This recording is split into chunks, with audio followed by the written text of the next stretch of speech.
Hello, my name's Chris. What's yours? Welcome back to Marathon Man, where I'm going through the history of James Bond, looking at the novels and the films in release order, as well as sort of like doing little pit stops to look at various other media which came out in between. And you join me at Ian Fleming's third novel, Moonraker.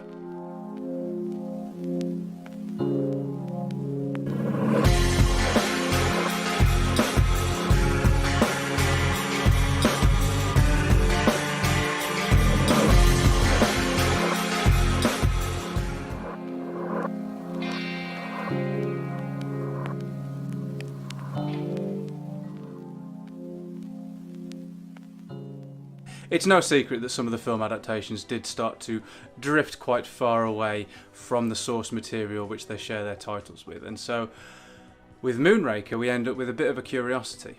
If it weren't for The Spy Who Loved Me, the disparity between this novel and the film Moonraker may be the widest gap of all of the Fleming titles. And there are some pretty wide gaps. It could even be argued that other films are in fact more faithful adaptations of Moonraker than the film Moonraker itself. And that's not to say that even they are all that faithful. Furthermore, a case could be made that Moonraker not being fully adapted in a truly faithful way could mean that this could form the basis of a whole new future Bond film. Obviously, there are elements that have already been used, and some of them quite prominently, but I think because this book differs so much from all of its various adaptations that I do think that this is ripe for the taking. It's almost an entirely different plot. The most striking one being that we have never had Gala Brand as a main character in any of the Bond films. Now, we did come close with Die Another Day, which does share a lot of DNA with this book, primarily the super duper secret project from a wealthy self-made man who rose from nowhere to scoop up a knighthood. But the difference is that the character of Miranda Frost ended up taking on mean that she's obviously not Gala Brand. And Gala Brand is a great character. Now, rereading the Fleming books, they're obviously of their time, and that can sometimes form a larger barrier between them and the present day, depending on the book in question. Here, though, I'm reminded that while Fleming does write from a red-blooded male from another time perspective, which is something he definitely imbues in Bond, the women he writes do tend to have more agency than they're given credit for. Of the three heroines so far, Solitaire's the one that most falls into the stereotype that most people associate with Bond girl. Vesper Lynd is more rounded and complex a character than that stereotype suggests, and so she sort of goes some way in proving it wrong, especially as she's the first one.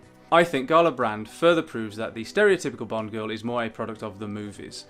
As with Bond himself, the characters in Fleming's novels tend to be crafted more like real people, with idiosyncrasies, flaws, contradictions and emotions. And they tend to sort of become casualties when it comes to making, action spectacles, which obviously have to prioritise thrills and spills, and titillation.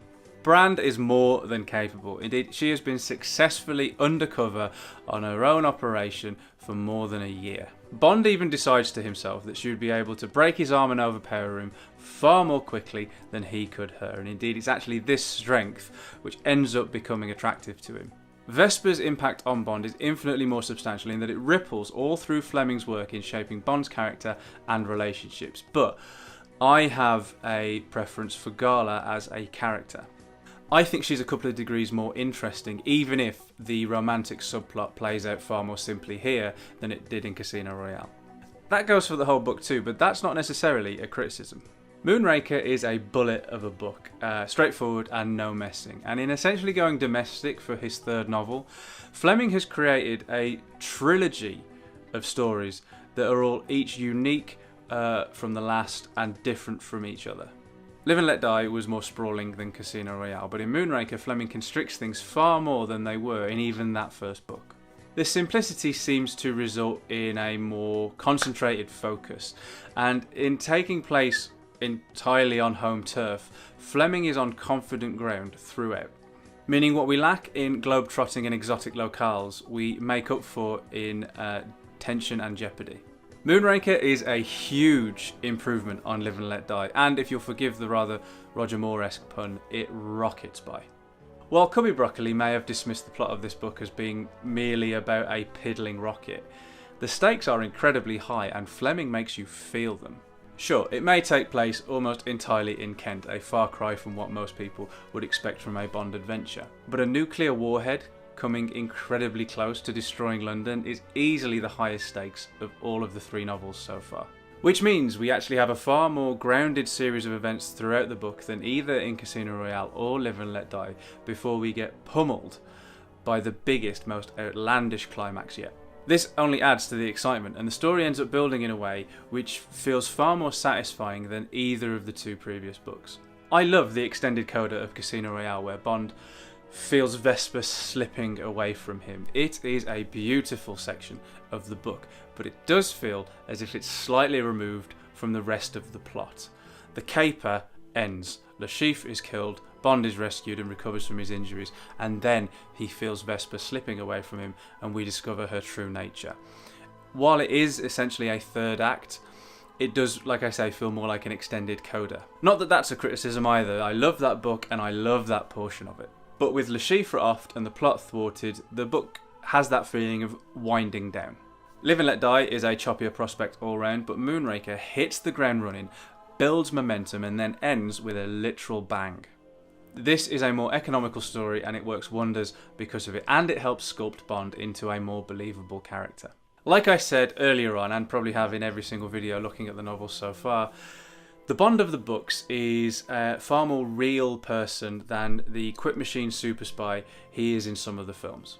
And his very real reactions to the situations he finds himself in make the horror and the scale of them resonate even more. It's obvious why certain things get glossed over or eschewed when it comes to translating these stories into films for the big screen. Like, after a particularly hairy escape from death here, Bond and Gala are both physically sick. The cable car escape in the film would have ended on a very sour note if Roger Moore and Lois Charles had just started chundering all over Rio de Janeiro. But here in the books, it only makes Bond feel more like a real person caught up in the fantastic. When Bond is a regular man whose thought processes we are privy to, the supervillains feel more super and the outlandish feels more outlandish. And in Moonraker, I'd say Bond feels more real than he's ever felt before. Now, maybe that's the domestic setting, or maybe it's because he becomes involved in this caper in a more unofficial capacity to begin with. But whatever it is, it all helps make the plot develop more organically. And given the plot developments and what's at stake, that is all the more crucial in making for a thrilling read. Now, I already know full well I'm under no illusions of the fact that Fleming could write, but in a book that has such laser-like focus as Moonraker does, then it's all the more apparent what his talents were. As with Bond himself, and as with Gala Brand, this results in a villain who is more well-drawn than either of his 2 predecessors. Le Chiffre and Mr. Big were both formidable, no question, but Drax is on another level. There was something underhand about Le Chiffre and Mr. Big from the start. They were either enemy agents or criminals or both, but Hugo Drax has got the element of mystery about him. Not to mention the love and support of the entire United Kingdom behind him, which only makes this feel like more of a challenge for Bond. I mean, even Bond is drawn in by Drax, which means that Hugo Drax, as not just as a villain but as a character, looms over the entire book. His true nature doesn't disappoint either, and it sets off the 3rd act in glorious fashion. Everything in this story comes together in a way that suggests this is the most complete of all of the stories so far. The climax of Bond and Gala trapped underneath the rocket as it's about to take off and destroy London are incredibly well written, and Fleming employs sort of like almost cinematic techniques to bring it to life. And if Bond had been alone here, he simply would not have made it out alive. When I said that Gala had an agency about her which Bond detractors might not think possible, I really meant it. She comes up with the plan to stop the destruction of London, thereby saving Bond's life in the process. Even before she thinks of it, she says she's going to stay and face the end with him anyway, so this is not some damsel in distress. Okay, sure, she gets kidnapped and is incredibly terrified, but then, crucially, so is Bond. When Fleming describes one of those "Oh, James" moments, you know, where the heroine brushes up against him, it has a potency that similar moments in the films just don't have. Bond reciprocates, and not in the sense of he wants to get his leg over at the end of the mission.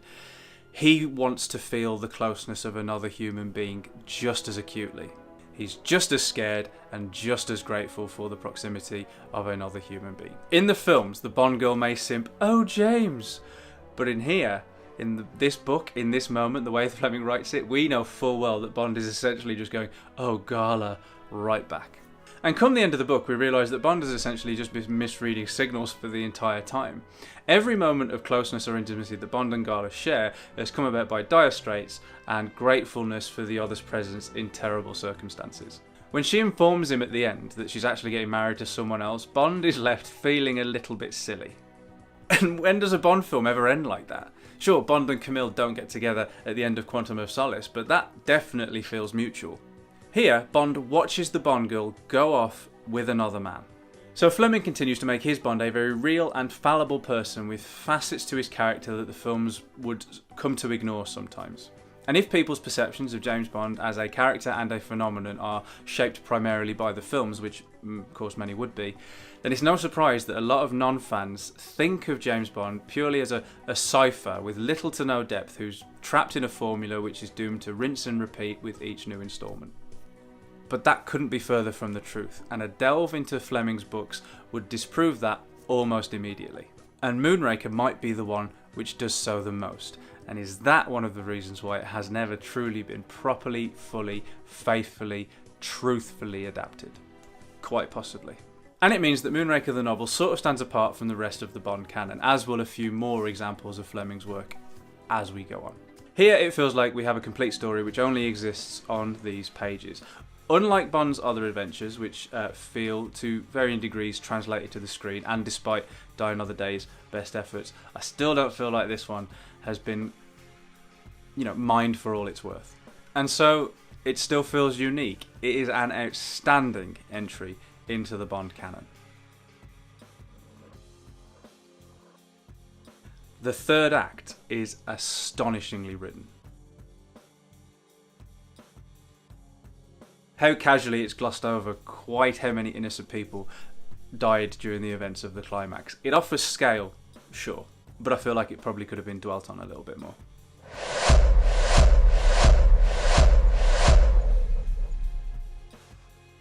Best of the novels so far. Again, thank you so much for watching. If you enjoyed raking over Moonraker, then you know how YouTube works. Please do hit that like thumb and share it around. It'd be great to get more James Bond fans along for the Supermarathon ride. And what do you think of this one? Best Bond novel yet, or was Cubby right and it's just a piddling rocket?